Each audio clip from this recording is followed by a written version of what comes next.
Vê tais noções.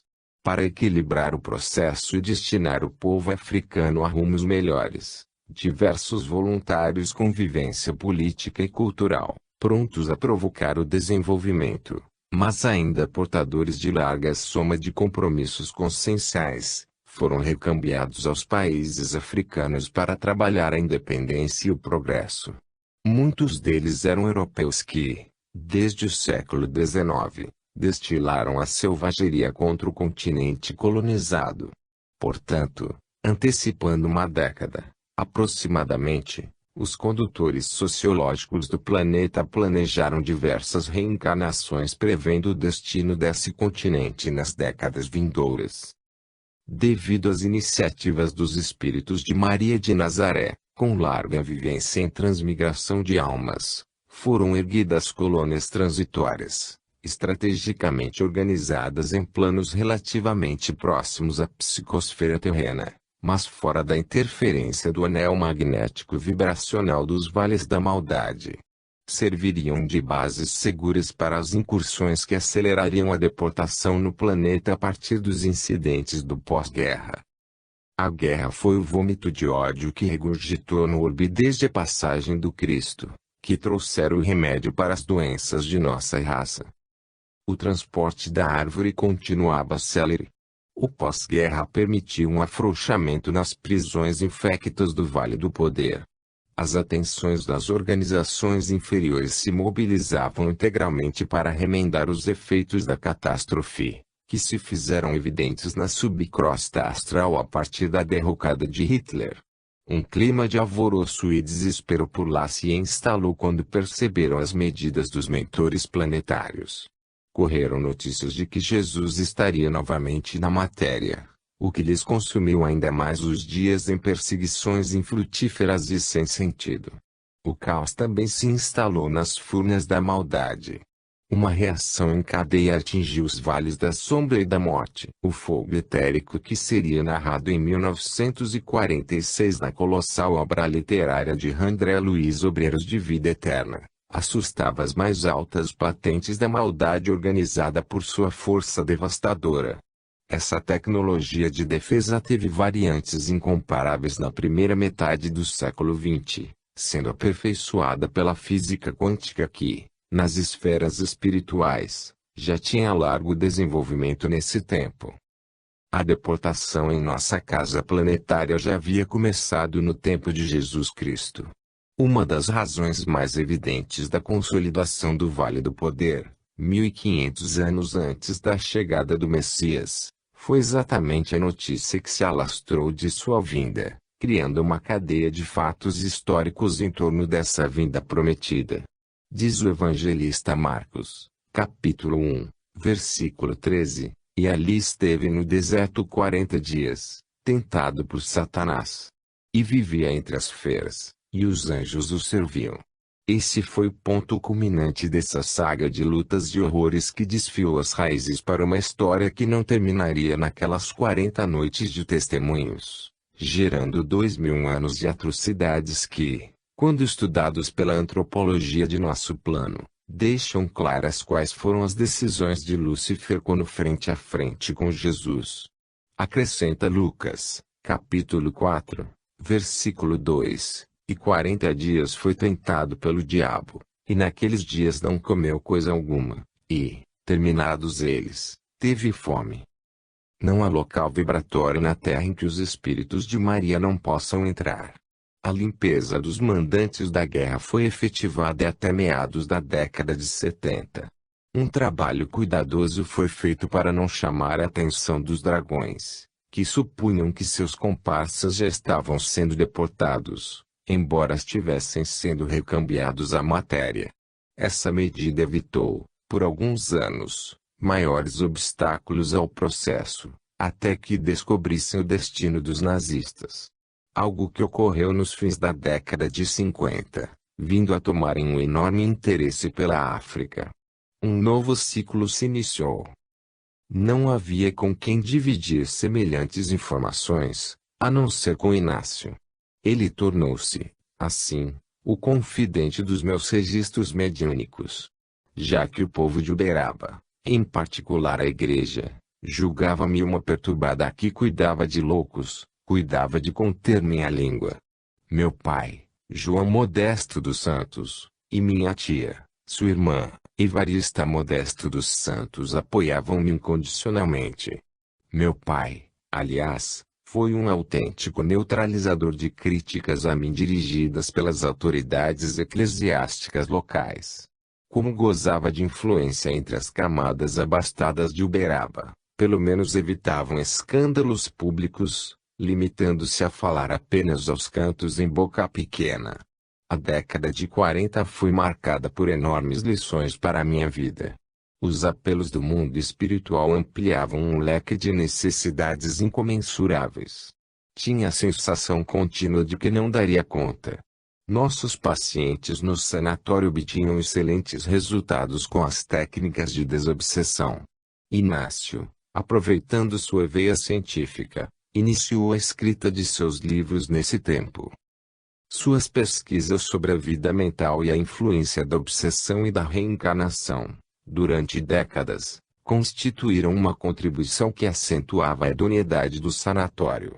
A essa época, tivemos por diversas vezes a presença do espírito Dr. Oswaldo Cruz juntamente com benfeitores da Cruz Vermelha, que nos prestaram orientações preciosas sobre a saúde.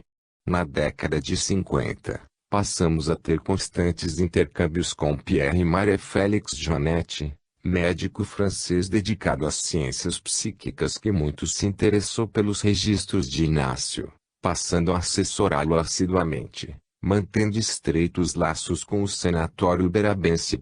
Foi também nesse tempo, no alvorecer da década de 50 que, de modo mais incisivo, Dr. Bezerra ampliou seus apelos de solidariedade ao movimento espírita.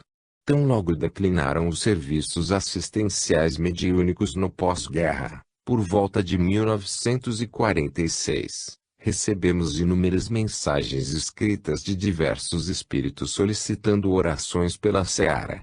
Bittencourt Sampaio, em uma delas, deixava claro que a primeira leva de espíritos do tronco judaico-cristão reencarnados nas primeiras 3 décadas do século iniciava seus passos mais ostensivos por meio de manifestações de seus velhos impulsos de formalismo, junto às responsabilidades novas no seio das agremiações doutrinárias. O benfeitor nos deixou uma severa advertência sobre o assunto, afirmando que o clima de antifraternidade já havia tomado conta de inúmeros tarefeiros. Como sempre, talvez por minha necessidade de manter o coração puro, depois de séculos na maldade calculada, continuava com muita resistência em acreditar nas notícias desse porte.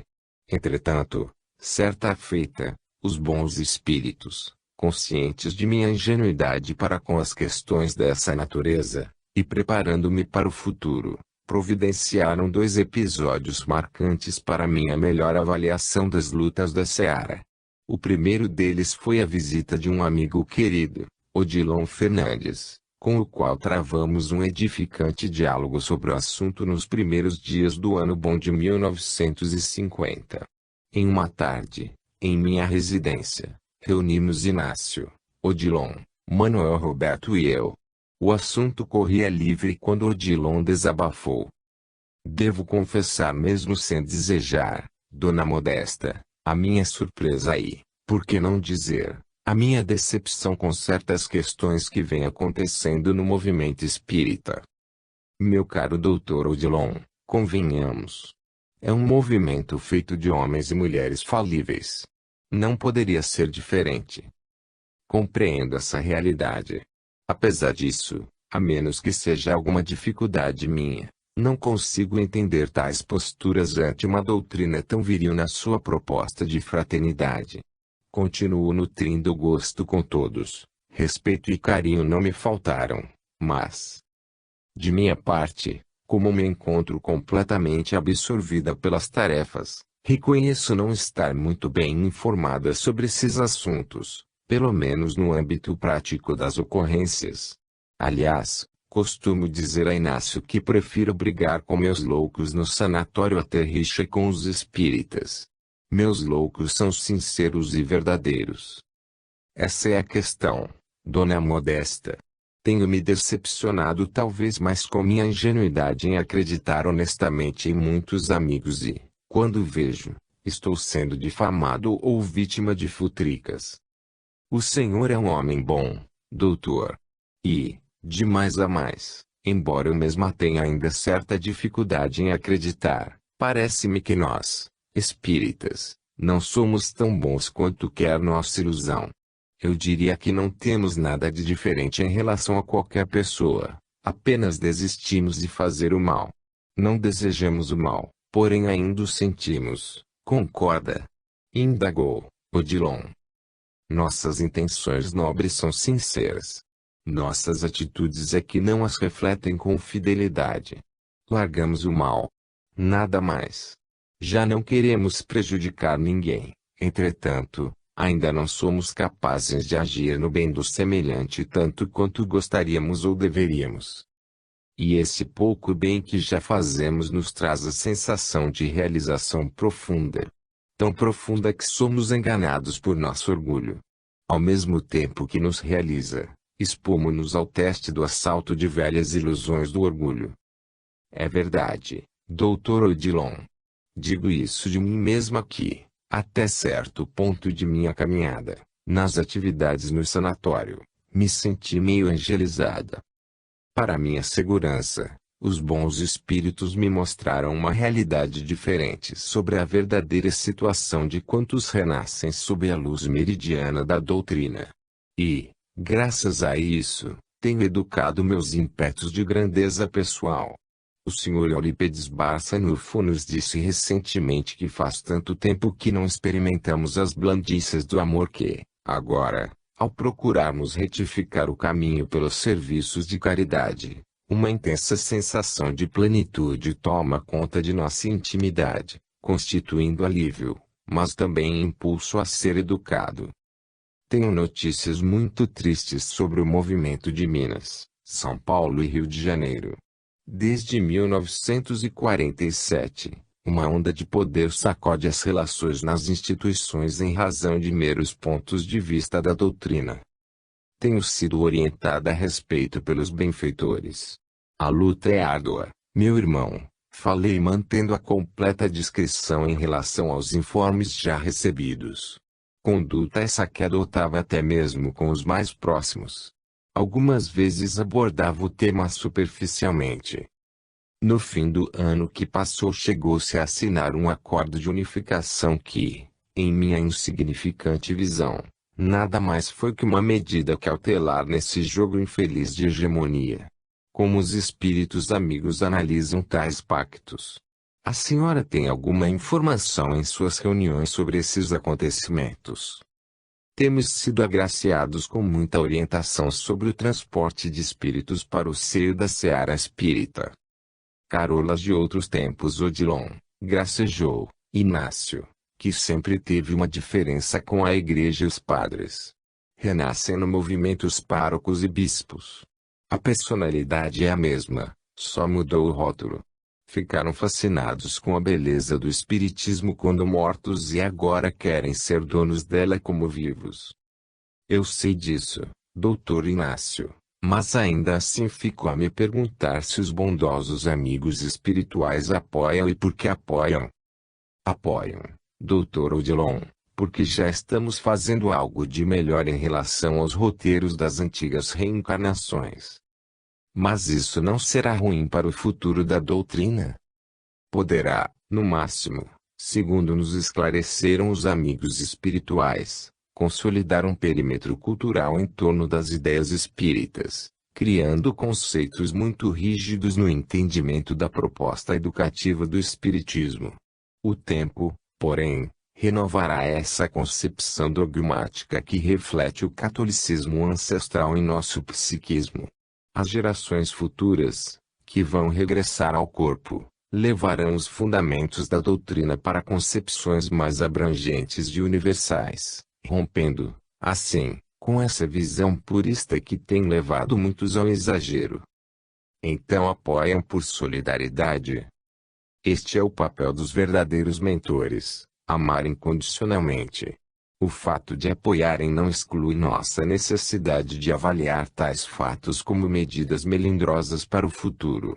Os espíritos superiores sabem muito bem a diferença entre devoção e amor. Somos esforçados e nutrimos intenções legítimas no bem. Todavia somos deveras imaturos para realizar expressões mais consistentes de amor fraternal. Sem noções mais claras sobre a realidade espiritual que trazemos no íntimo, jamais compreenderemos esses reflexos nocivos de hegemonia e dogmatismo. Quem somos nós, Dona Modesta? De onde viemos nós, os espíritas? Às vezes me sinto tão enfermo e infeliz que me pergunto qual terá sido minha trajetória em vidas passadas. Odilon, interveio Inácio, esteja certo que não somos flor que se cheira. Temos recebido informes graves sobre nossa situação nas sessões mediúnicas. Poderia saber de algo? Modesta, posso? Indagou-me Inácio por ser fiel ao nosso trato de comentar nossas atividades somente em casos muito raros. Fique à vontade, Inácio. Doutor Odilon precisa saber de algumas coisas, porém não exagere. O senhor conhece o irmão H. Conheço e trocamos cartas. O que acha de sua tarefa? Um missionário. Graças a ele, os livros do nosso querido Chico Xavier iluminam vidas. Entretanto, foi o avalista do referido acordo que se deu no Rio de Janeiro. Isso me deixa confuso. Em nossas reuniões, há mais de 10 anos, antes mesmo de ele assumir essas graves responsabilidades, irmão H esteve sendo sempre muito amparado. Isso não indica que os amigos espirituais abonem suas decisões por completo. Ele está sendo alvo de uma severa obsessão. O foco do auxílio a irmão H, além de amparo merecido, é também para evitar que outros, ainda mais imaturos, possam assumir o seu cargo. Infelizmente, os irmãos da unificação no movimento espírita desconhecem o que seja o transporte da árvore evangélica. Em síntese, é imperioso registrar que o joio do poder já se misturou ao trigo vicejante da causa do Cristo na seara bendita. Além do que, como já podemos constatar, é o arrimo bendito do livro mediúnico que vai iluminar os roteiros do Espiritismo nos próximos séculos. Irmão H estaria tomado por uma obsessão? Sim. Mas, doutor Inácio, como pode? A meu ver, mesmo estranhando as atitudes desse homem no recente episódio do pacto, jamais imaginei que chegaria a tanto. Doutor Odilon, regressei à conversa após saborear uma xícara de chá. Qual de nós não tem uma obsessão? Por que essa estranheza? A obsessão não retira o mérito de irmão H, não o diminui em nada.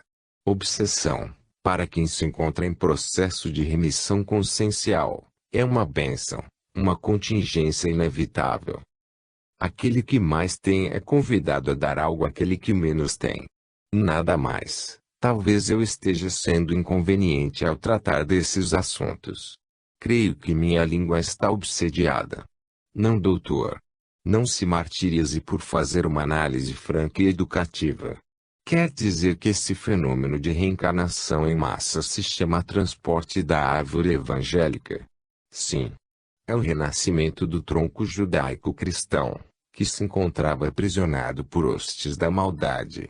Podemos nos considerar como parte desse grupo? Pelo menos falando de mim, doutor Odilon, não me resta a menor dúvida. Meu Deus! Fico pensando, algumas vezes, se os espíritos não deveriam dar uma mensagem bem clara por intermédio de Chico Xavier sobre o que está acontecendo. Talvez assim as coisas mudem um pouco. Doutor! Já deram. Deram mesmo. O senhor já leu a magnífica obra Paulo e Estevão? Linda e oportuna. Será que o senhor acha que Emmanuel escreveu esse livro sem motivos? Meu Deus!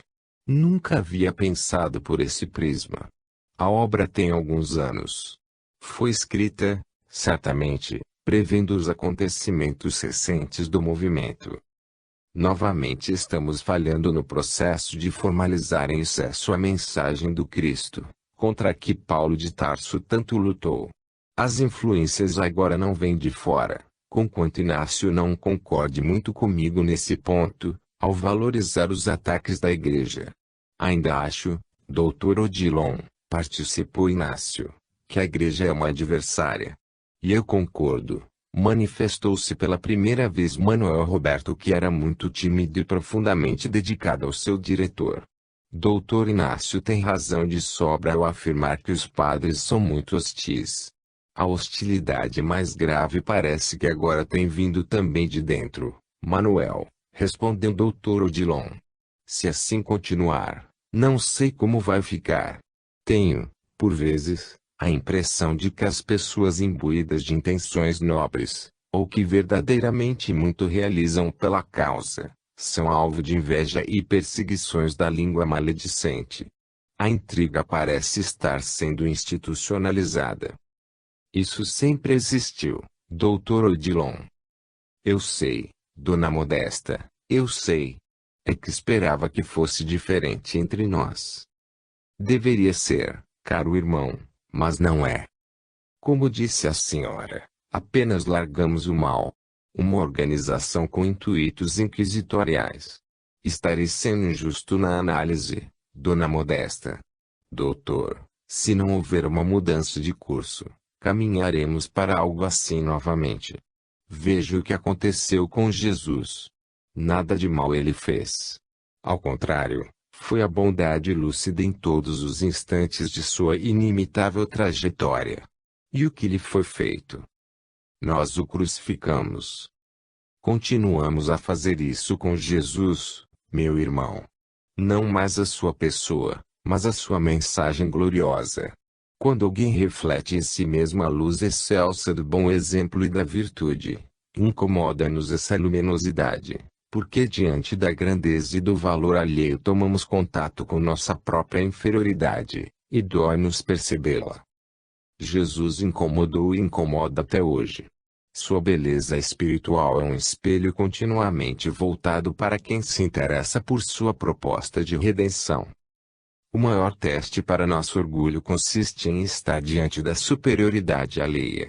A luz dos outros revela-nos a sombra interior. Os alegres assustam os mal-humorados. Os bons perturbam os mal-intencionados. Os destemidos são lembretes vivos para os acomodados nas teias do medo.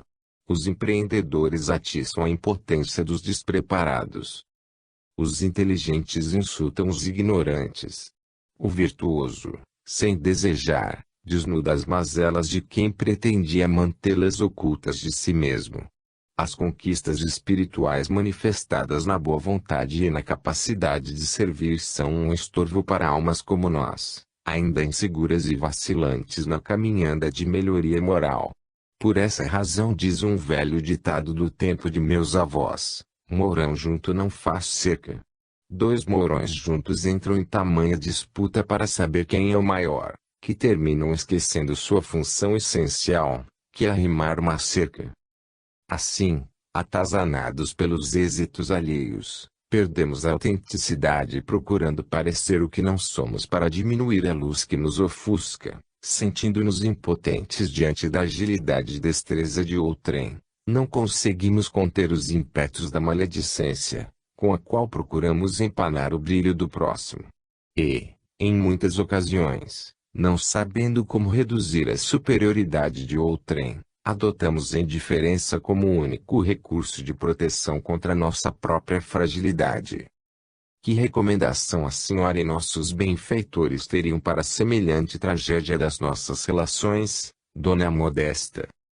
Doutor, a recomendação é do Cristo que, diante da disputa dos apóstolos para saber quem era o maior, enunciou a desafiante proposta educativa narrada em Mateus, capítulo 18. Versículo 4. Portanto, aquele que se tornar humilde como este menino, esse é o maior no reino dos céus. Jesus utilizou-se da criança para criar um modelo de exemplo cristão. Com que palavra a senhora resumiria esse ensino? Simplicidade. Ah, Dona Modesta. Essa é a palavra sagrada que não sai da minha mente. Que bom ouvi-la da senhora. Até então acreditei que estava sendo ingênuo por acreditar nela. Acompanho essas situações lamentáveis que citei aqui em Uberaba, em algumas casas espíritas. Começa a surgir um rigor dispensável nas diretorias. Estamos perdendo a simplicidade da boa conversa e da amizade, que são substituídas por aparelhos organizacionais distantes do acolhimento afetivo. Teorias e iniciativas novas surgem para uma maior propagação da doutrina. Muito estudo, muita norma, pompa e escassa convivência cristã. Meu caro Dr. Odilon, o conhecimento foi e continua sendo uma referência de aferição de importância pessoal em assuntos da alma. Em todos os tempos da história humana, ele foi o fundamento que definiu quem poderia ou não opinar nas questões espirituais. Sacerdotes e religiosos das diversas ordens religiosas encontraram na cultura e na inteligência a insígnia pela qual se julgavam aptos ao serviço da redenção humana. Esse hábito arraigado ainda está presente em nossa estrutura mental. Mesmo entre os adeptos da revelação espírita, fica evidente a influência de tal costume que, a meu ver, pouco a pouco vem consolidando uma cultura por demais perigosa à nossa causa, que poderá redundar, no futuro próximo, em uma nova elitização do Evangelho do Cristo. O Espiritismo, com apenas 90 anos de existência, já apresenta sinais de hierarquização. Muitos companheiros, sem dúvida, têm estimulado ideias que poderão constituir efetivas soluções pelo bem da doutrina e sua propagação. Entretanto, guardo dúvidas sinceras sobre a possibilidade de união e fraternidade, caso as coisas continuem nesse rumo. Cuida-se da doutrina e descuida-se de uma convivência cristã. Que será do futuro? Parece-me, Dona Modesta, que a simplicidade está sendo abandonada mesmo. Em meio ao trigo do trabalho e da tolerância surge o joio do separatismo fantasiado de formalidades e iniciativas inspiradas na unidade de propósitos. Ainda não consigo compreender essa tendência de acumular conhecimento em detrimento da vivência do amor. Por que motivo agimos assim? Aqui já não falo dos organismos institucionais, mas de mim mesmo, que adoro a cultura. Há um fator natural nessa questão. O pensamento é o campo de conquista sobre o qual mais temos domínio. Todas as operações que dizem respeito ao ato de mover a energia mental para criar, seja pelo raciocínio, seja pela reflexão, são realizadas com desenvoltura por todos nós. Todavia, os benfeitores espirituais nos sinalizam uma nova ordem de crescimento e ascensão. Dizem eles que o estágio de aprendizado na Terra apresenta urgentes lições ao homem na educação dos potenciais do sentimento. Chega o instante de desenvolver a sensibilidade, que será um avanço decisivo na edificação do homem renovado. Somente quando iniciarmos o serviço redentor de investigar o reino subjetivo das operações do sentimento reuniremos condições efetivas de renovação das nossas atitudes. E somente a poder de atitudes conseguiremos aplainar os caminhos para o amor legítimo. Os milênios de experiências nos roteiros da inteligência fomentaram a secura emocional. De alguma forma, então, estaríamos apenas experimentando as vicissitudes do nosso estágio. Creio que sim, Dr. Odilon, conquanto a vida esteja nos chamando para novas lições. Compete-nos agora o desenvolvimento moral. E moral significa costume, isto é, mudar comportamentos. É assim que tem-me orientado os bondosos guias espirituais. Daremos conta disso, Dona Modesta. Quem sabe, doutor? Quem sabe? Terminei a leitura de um excelente livro de Chico Xavier chamado Voltei. A senhora já o leu?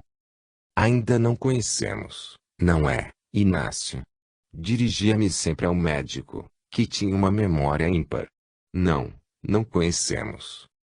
O livro narra a história de um excelente espírita, o irmão Frederico Figner, que assume o pseudônimo de irmão Jacob na obra. Ele foi presidente da nobre Federação Espírita Brasileira.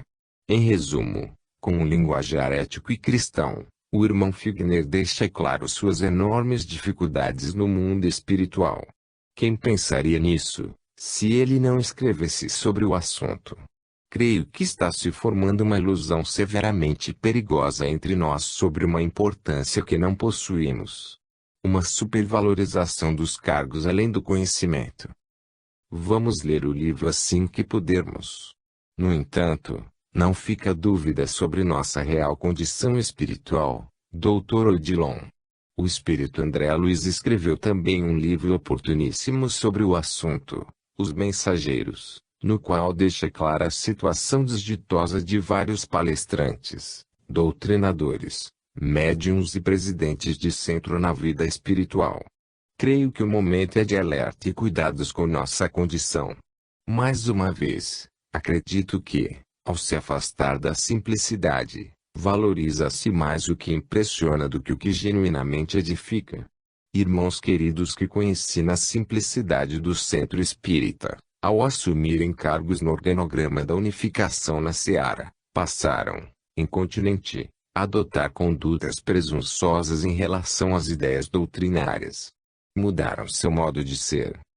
A doutrina é importante, e nós nem tanto. Falei inspirada naquele instante. O que leva-nos a afastar da simplicidade, Dona Modesta? O que faz com que uma criança, doutor, ao entrar na fase juvenil, perca sua espontaneidade e ingenuidade?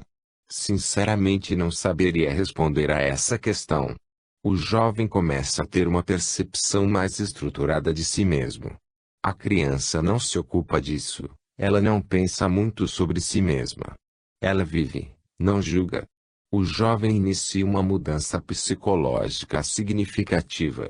Faz juízos contínuos, analisa, perquire. A partir desse movimento psíquico, desenvolve uma autopercepção. Esse conceito de si mesmo estará sujeito a 3 fatores: aptidões e tendências inatas de outras vidas, influência da socialização e nível de maturidade mental adquirida na evolução. Esse juízo pessoal será mais ou menos próximo da realidade conforme a trajetória do espírito nesses 3 quesitos. É nessa fase que surgem as deformações psicológicas. Essas deformações têm como efeito as ilusões ou autoilusões, aquilo que pensamos que somos. Normalmente tais miragens da vida psicológica nos induzem a assumir uma condição de importância pessoal ou superioridade. São as ações do orgulho que sustentam a loucura humana de se acreditar mais valoroso do que se é.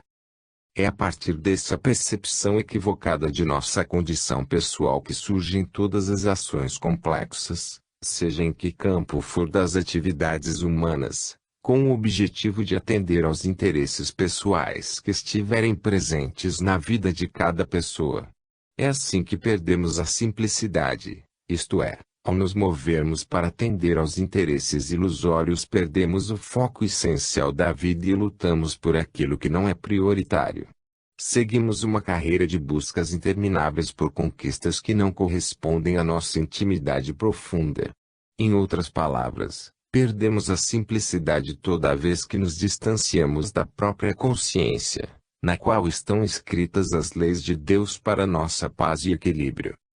A ausência da simplicidade é como se fosse um distanciamento do que é essencial, daquilo que clama a alma para ser feliz. Ao nos apegarmos aos mecanismos exteriores que nos dão a sensação de segurança e progresso, abandonamos o contato com o real e nos agregamos ao imaginário. Quando em grupo, essa atitude de tornar as coisas complexas se fortalece ainda mais. Forma-se, por assim dizer, uma cadeia de propósitos nos quais seus criadores se alimentam em permanente permuta de forças. É assim que facilmente os valores institucionais se tornam mais importantes que os valores humanos. É assim que o transitório chega a ser mais valorizado que o imperecível. Em resumo, abandonamos a simplicidade quando pensamos demais e amamos de menos. Tenho convivido com irmãos que fundaram obras de caridade ou centros espíritas que me passam, deliberadamente, a impressão de grandes missionários, com todos os seus problemas resolvidos com a consciência. Lá vai minha língua falar do que não deve. Doutor, o senhor fala da sua língua porque pouco sabe o que faz a minha, gracejou Inácio. É que me sinto desconfortável com esse assunto. E só tive coragem de conversar por se tratar de vocês, pessoas de minha confiança. Preciso do desabafo. Não podemos fugir desse tema. Eu sei, dona Modesta. Acho que ando meio solitário de amigos espíritas sinceros que estejam dispostos a compartilhar essas questões com fins educativos distantes da calúnia. Apenas para minha informação, Dr. Odilon, qual o ponto básico dos desentendimentos entre os irmãos do movimento? Perguntei curiosa. Nunca chegam à conclusão se o espiritismo é religião ou ciência. Criaram até um termo, pureza doutrinária. Com isso, nossos companheiros da unificação pretendem dirimir quaisquer dúvidas a esse respeito. Um novo cânone. Isso é o que querem os novos pensadores da doutrina, atalhou Inácio. Já não chega o que a história mostrou a esse respeito, e lá vamos nós, outra vez, criar limites à mensagem do Evangelho. Não se lembra das orientações passadas por Cornélios? Ele disse que chegaria o dia em que teríamos mais amor pela doutrina que pelo próximo. Sou obrigado a concordar, doutor Inácio. Alguns amigos, aqui mesmo em Uberaba, já me procuraram dizendo coisas que, a princípio, não acreditei. Foram excluídos de suas tarefas por pensarem diversamente. O senhor acredita nisso? Dr. Odilon, isso é apenas o início de uma nova onda de acontecimentos que, infelizmente, ainda deverão causar muito furor nas décadas vindouras no seio da comunidade espírita, arrematou Inácio. Por que o senhor diz isso, doutor Inácio? Porque ainda vão renascer muitos espíritos no movimento com a mente totalmente moldada para o processo institucional. Assim como nós, mas pensam que amam. Colocam os valores institucionais acima dos valores humanos. A tal ponto isso acontece que Dr. Bezerra nos deu notícias na sessão mediúnica sobre um avançado processo de preparação de alguns corações para contrabalançar as expressões de rigidez que deverão se aportar na seara nas próximas décadas. E isso se deve ao pacto? Não. Ao contrário. O pacto é apenas um efeito daquilo que está no íntimo dessas almas e que, na verdade, é a raiz das nossas lutas sectárias, o orgulho. Que faremos nós, dona Modesta, para não percorrermos o mesmo caminho? Nós também pertencemos a este grupo de almas necessitadas. Pelo menos eu me sinto assim. Dr. Inácio me tocou profundamente com esta colocação. Colocar os valores humanos abaixo dos valores institucionais. Como vencer esta batalha íntima? Largar os tronos, Dr. Odilon, e servir, servir e servir. Para nós, que estamos aqui no sanatório, distantes emocionalmente desse tipo de insensatez, o trabalho não tem faltado. Talvez seja isso que falte a muitos de nossos companheiros que se enlouquecem com esse tipo de assunto. Somos, sim, integrantes desse grupo de enfermos e devemos agradecer a Deus por nos oferecer o serviço edificante do amparo social. Isso me apavora até certo ponto. O trabalho é uma bênção defensiva contra a loucura que ainda avassala nossa mente, mas e os ímpetos que assaltam nossas atitudes? Sinto que somente o trabalho, por si só, não renova a alma. Como largar esse passado sombrio e carregado de ímpetos tão insolentes em nossa intimidade, dona Modesta? Para largar esse trono de superioridade que teme dominar nossos impulsos e inclinações, somente tomando contato e educando a raiz básica de nossos males morais, a arrogância. Conhecer-lhe as nuances, radiografar suas expressões em nosso caráter. Após o que, resta-nos o exercício da atitude renovadora diante dos dados que iremos reunir acerca de suas formas de manifestação. E o movimento, como ficará? Ficará como tem de ficar. Uma enfermaria repleta de doentes que acreditam ser médicos, com todas as soluções para o bem do Evangelho de Jesus. É a luta de sempre. Até Pedro invejou a grandeza de Jesus. Dona Modesta, e o Senhor não acredita nisso? Vindo da senhora, como posso duvidar? Diz o evangelista Mateus, no capítulo 16, versículo 22, e Pedro, tomando-o de parte, começou a repreendê-lo, dizendo: Senhor, tem compaixão de ti, de modo nenhum te acontecerá isso.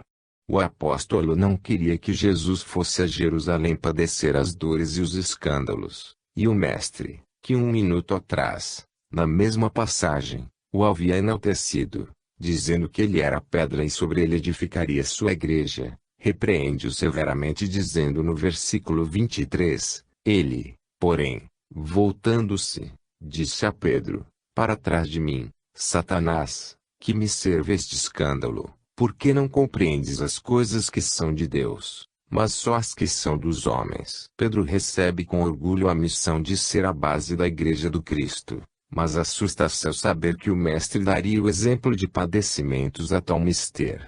Pedro sabia que Jesus conseguiria cumprir sua missão e o invejava por isso, porque, no fundo, sentia receio de não dar conta da mesma tarefa, caso a ela fosse convocado. Jesus pronunciou sua fala com muita serenidade. Demonstrava confiança, fé.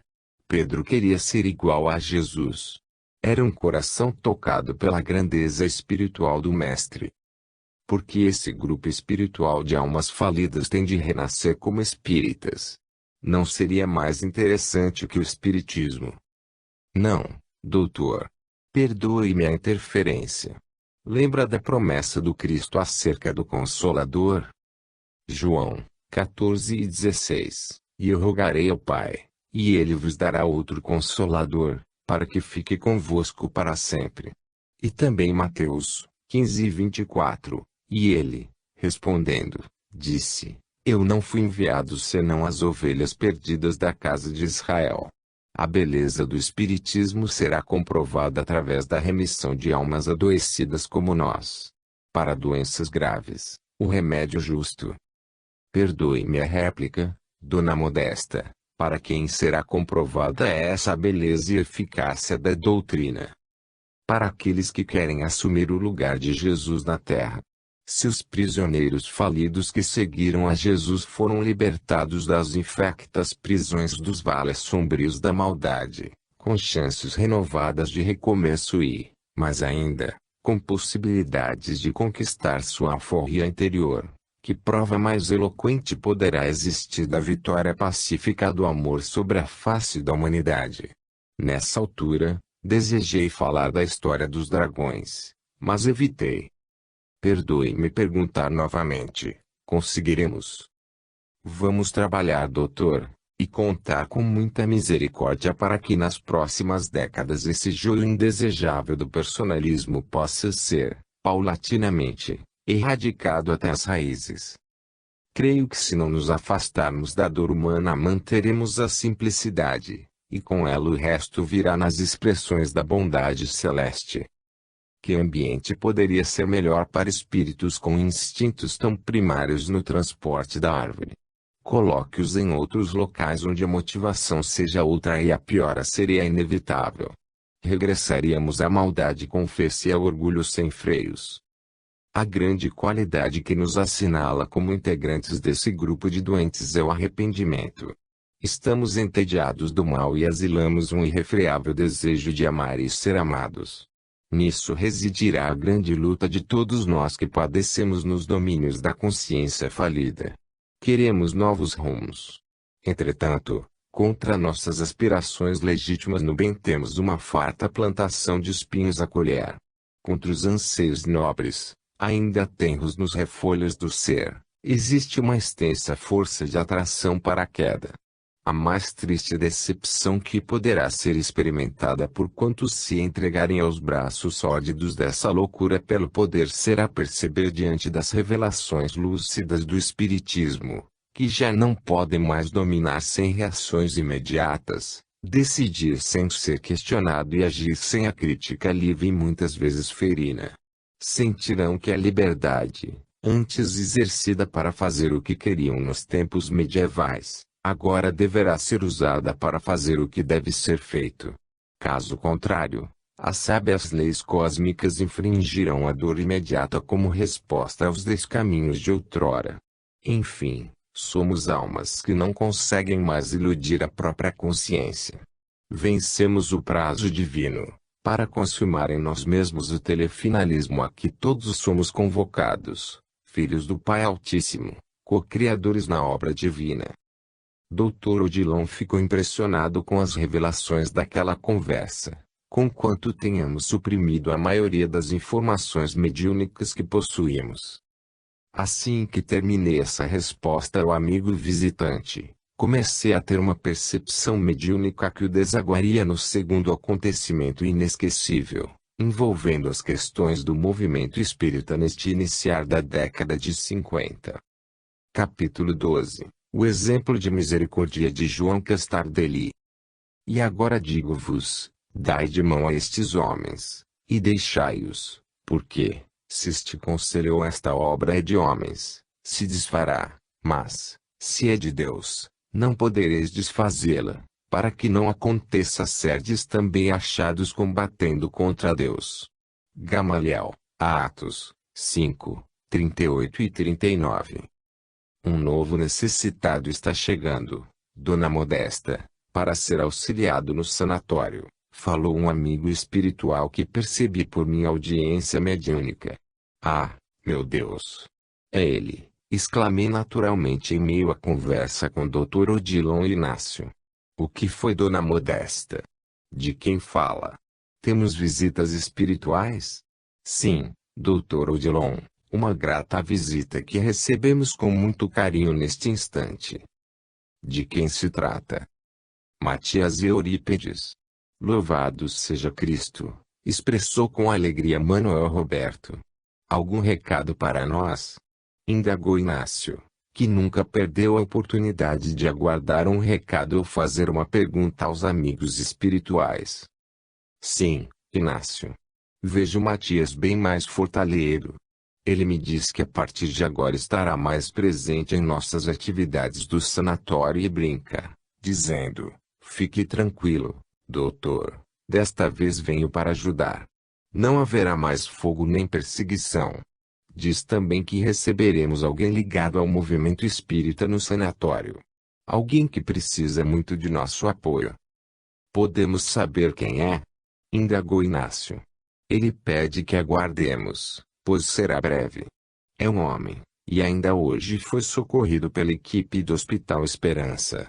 Agora Eurípedes o saúda, Dr. Odilon. Em minha alegria da ocasião.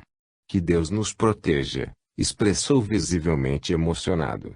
Outro episódio marcante me deixaria novas e profundas lições sobre como a nossa seara estava sendo alvo de depredações infelizes, levadas a efeito pelos dragões, em razão de nosso orgulho contumaz. No dia seguinte à visita do Dr. Odilon, recebi, logo cedo, um telefonema no sanatório. Uma velha amiga de Uberaba, que se mudara para São Paulo, dirigiu-me um pedido: Dona Modesta, como vai a senhora? Aqui é Candinha, de São Paulo, lembra-se de mim? Dona Candinha. Estou ótima, e como vai a senhora? E o Atílio, como vai? Nada bem. É sobre isso que quero lhe falar. Vossa Mercê sinta-se à vontade. Dona Modesta, estou ligando para pedir-lhe uma caridade imensa. O Atílio entrou em uma situação lamentável. A senhora acredita que o retiraram do cargo na federação, sumariamente, por ele se declarar contra alguns pensamentos em voga. Candinha não suportou e caiu em pranto incontrolável ao telefone. Perdoe-me, Dona Modesta. Perdoe-me. É que estou muito ofendida e sofrida com tudo o que está acontecendo. Fique à vontade, minha irmã. E como está Atílio? Perguntei, já sabendo alguma coisa que o senhor Eurípedes falou-me aos ouvidos. A senhora acredita que ele, um homem bom e sensato, bom pai e trabalhador, entrou em uma crise de nervos? Hoje quebrou 2 aparelhos em nossa residência, e recomeçou o descontrole emocional de Candinha ao telefone. Fique calma, minha irmã. Respire fundo, tenha forças, e para piorar, Dona Modesta, consultamos o médico da família e ele acha que Atílio está louco. Ela mal conseguia falar ao telefone, e ainda recomendou uma internação no Hospital Américo Bairral. A senhora já imaginou como ficará nossa situação diante do movimento com uma internação dessa ordem? Candinha, venha com Atílio para cá ainda hoje. Segui a recomendação do Sr. Eurípides, que naquele momento me orientava intuitivamente sobre as reais necessidades do irmão. Ainda hoje, Dona Modesta. Aqui o colocaremos em um quarto especial e ninguém saberá de nada. Será mesmo preciso? Candinha, não tenha dúvidas. A senhora não acha que seria melhor, primeiramente, pegar uma orientação com os guias? Já peguei, ou melhor, já me deram, compreendo, falou Candinha, como se esperasse outra solução que não a internação. Já era bem tarde da noite naquele mesmo dia quando fui chamada às pressas em casa, pois havia chegado um paciente em péssimo estado e queria me ver. Logo na entrada do sanatório estava uma balbúrdia. Gritos se misturavam a orações. E no chão, com camisa de força, rolava de um lado para outro o nosso estimado Atílio, renomado advogado e espírita atuante dos quadros da Federação Espírita de seu estado. O medo tomou conta dos enfermeiros, que já estavam prestes a medicá-lo, quando cheguei e pedi licença a todos no saguão de entrada. Um quadro de obsessão completa se instalou, e a entidade disse com o médium de bruços e sem olhar para mim: olha só quem chegou. A tal Modesta dos loucos. Eu te farejo de longe, mulher. Sou eu mesma. Com quem falo? Eu sou filho de Lúcifer, seu inimigo confesso e dessa casa maldita. Como devo chamá-lo? Chame-me de Capeta. Seu nome, meu irmão, falei com firmeza. Sou Anás, filho de Lúcifer. Qual o motivo de sua vinda, Anás? Vai me dizer que não sabe, Modesta, desconfio. Digamos que vim me internar em sua casa de loucos, disse com toda a ironia e gargalhou estridentemente. Será um prazer recebê-lo aqui. A casa de loucos é também a casa do Cristo para o bem e a recuperação da saúde. É isso que deseja? Nem de longe. O que eu mais quero é te humilhar, sua orgulhosa sem limites. Se eu estivesse solto dessas amarras, eu furaria seus olhos para que você nunca mais visse a luz. Não foi isso que você fez, sua rainha amaldiçoada. Percebendo a presença de Dr. Bezerra, Eurípides, Cornélios, Clarice, Matias e outros amigos, solicitei que retirassem as vestes de contenção. Candinha, que a tudo assistia, apavorou-se. Os enfermeiros desaconselharam, e eu insisti. Logo que retiraram a camisa de força, tomei um soco, dado sem piedade, na altura da testa, criando um hematoma. Fiquei meio zonza, mas, quando dei por mim, já era Cornélios quem falava pela minha boca. As sombras dos vales da morte estão sendo varridas. E você, Anás, não tem para onde ir. Quem está falando? Indagou de pé e cambaleando com o médium, Atílio. Sou Cornélios, servidor das hostes do Hospital Esperança e condutor dos dragões empedernidos. Você, falou surpreso o enfermo. Sim, Anás. Quer dizer que mudou de lado, largou seu alto posto no vale por isso aqui. Ser capataz dessa louca. Apenas mudei a estratégia. O Vale do Poder continua sendo meu lar por opção. E por que não me visitou? Eu visito sempre, meu caro amigo. Entretanto, você não me percebe. Cresceu de posto, seu ambicioso. Expressou as gargalhadas, mostrando cansaço e perda energética intensa. Cresci por dentro, Anás. Você deve saber o que vim fazer aqui. Claro que sei.